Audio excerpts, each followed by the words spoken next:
Welcome back to Lakshmi Pakashala. ನಾನಿವತ್ತು beetroot ಪಲ್ಯ ಮಾಡ್ತಾಯಿದ್ದೀನಿ.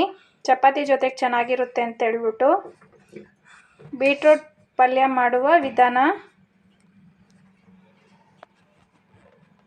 ಆನಿಯನ್ ತಗೊಂಡಿದ್ದೀನಿ, ಹಾಗೆ ಹಸಿಮೆಣಸಿನ್ಕಾಯಿ, ಸ್ವಲ್ಪ ಕರ್ಬೇವು ಸೊಪ್ಪು, ಹಾಗೆ ಒಂದು 4 ಗಡ್ಡೆಯಷ್ಟು ತುರ್ಕೊಂಡು ಇಟ್ಕೊಂಡಿದ್ದೀನಿ ಬೀಟ್ರೂಟ್ನ. ಹಾಗೆ ಬಾಣಲಿ ಇಟ್ಕೊಂಡಿದ್ದೀನಿ. ಸ್ವಲ್ಪ ಸಾಸಿವೆ ಹಾಕೊತಾ ಇದ್ದೀನಿ, ಆಯಿಲ್ ಹಾಕೊಂಡಿದ್ದೀನಿ, ಹಾಗೆ ಸಾಸಿವೆ ಹಾಕೊಂಡಿದ್ದೀನಿ ಇದಕ್ಕೆ ಬಾಣಲಿಗೆ.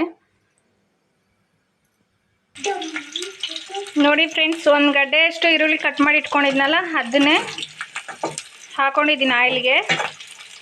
ಆಯಿಲು, ಸಾಸಿವೆ, ಹಾಗೆಯೇ ಆನಿಯನು ಅಷ್ಟೇ ಫ್ರೆಂಡ್ಸ್. ಇದು ಫ್ರೈ ಆಗಕ್ಕೆ ಬಿಡ್ತಾಯಿದ್ದೀನಿ. ನಾವು ಮೆಣಸಿನ್ಕಾಯಿ ಹಾಕೋಬೋದು, ಅದು ಪಟ್ಪಟ ಅಂತ ಎಗ್ರುತ್ತಲ್ಲ ಫ್ರೆಂಡ್ಸ್, ಅದಕ್ಕೇ ಫಸ್ಟು ಆನಿಯನ್ನ ಹಾಕ್ಕೊಂಡಿದ್ದೀನಿ. ಇವಾಗ ಮೆಣಸಿನ್ಕಾಯಿ ಹಾಗೆಯೇ ಕರ್ಬೇವು ಸೊಪ್ಪು ಹಾಕೊಂಡ್ಬಿಡೋಣ ಫ್ರೆಂಡ್ಸ್. ಮೆಣಸಿನ್ಕಾಯಿ ಒಂದು 6 ತೊಗೊಂಡಿದ್ದೀನಿ ಫ್ರೆಂಡ್ಸ್ ನಾನು. ನಿಮ್ಗೆ ಖಾರ ಬೇಡ ಅಂತಂದರೆ ನೀವು ಕಮ್ಮಿ ತೊಗೋಬೋದು. ಇದು ಮೆಣಸಿನ್ಕಾಯಿ ಖಾರ ಇಲ್ಲ, ಅದಕ್ಕೋಸ್ಕರ ನಾನು ಕಮ್ಮಿ ಇದರಲ್ಲೇ ತಗೊಂಡಿದ್ದೀನಿ. ಹಾರೆ ಮೆಣಸಿನ್ಕಾಯಿ ಫ್ರೆಂಡ್ಸ್ ಇದು ತಗೊಂಡಿರೋದು ನಾನು.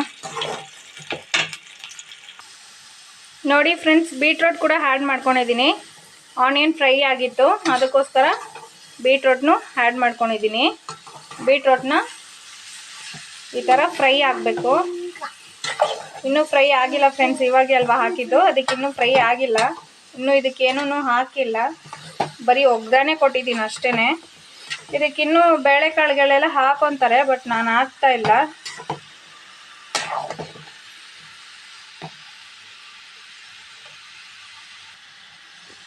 ರುಚಿಗೆ ತಕ್ಕಷ್ಟು ಸಾಲ್ಟ್ನ ಆ್ಯಡ್ ಮಾಡ್ಕೊತಾ ಇದ್ದೀನಿ ಫ್ರೆಂಡ್ಸ್. ನಿಮ್ಗೆ ಎಷ್ಟು ಬೇಕೋ ಅಷ್ಟು ಸಾಲ್ಟ್ನ ಆ್ಯಡ್ ಮಾಡ್ಕೊಳ್ಳಿ. ನಾನಂತೂ 1 ಸ್ಪೂನ್ ಆ್ಯಡ್ ಮಾಡ್ಕೊಂಡಿದ್ದೀನಿ. 1 ಸ್ಪೂನ್ಗೆ ಇನ್ನೂ ಸ್ವಲ್ಪ ಕಮ್ಮಿ ಇದೆ, ಆ್ಯಡ್ ಮಾಡ್ಕೊಂಡಿದ್ದೀನಿ. ಒಂದು 1/4 ಭಾಗ ಅಷ್ಟು, 3/4 ಭಾಗ ಅಷ್ಟು ಆ್ಯಡ್ ಮಾಡ್ಕೊಂಡಿದ್ದೀನಿ ನಾನು. ಜಾಸ್ತಿ ಏನು ಆ್ಯಡ್ ಮಾಡಿಲ್ಲ ಸಾಲ್ಟ್ನ. ನೋಡಿ ಫ್ರೆಂಡ್ಸ್, ಚೆನ್ನಾಗಿ ಬಾಯ್ಲ್ ಆಗಿದೆ ಫ್ರೆಂಡ್ಸ್. ಟೇಸ್ಟ್ ಎಲ್ಲ ಕೂಡ ಚೆನ್ನಾಗಿದೆ. ಹಾಗೆಯೇ ಶೇರ್ ಮಾಡಿ ಫ್ರೆಂಡ್ಸ್, ಸಬ್ಸ್ಕ್ರೈಬ್ ಮಾಡಿ, ನಮ್ಮ ಚಾನಲ್ಗೆ ಸಪೋರ್ಟ್ ಮಾಡಿ, ಲೈಕ್ ಮಾಡಿ ಫ್ರೆಂಡ್ಸ್.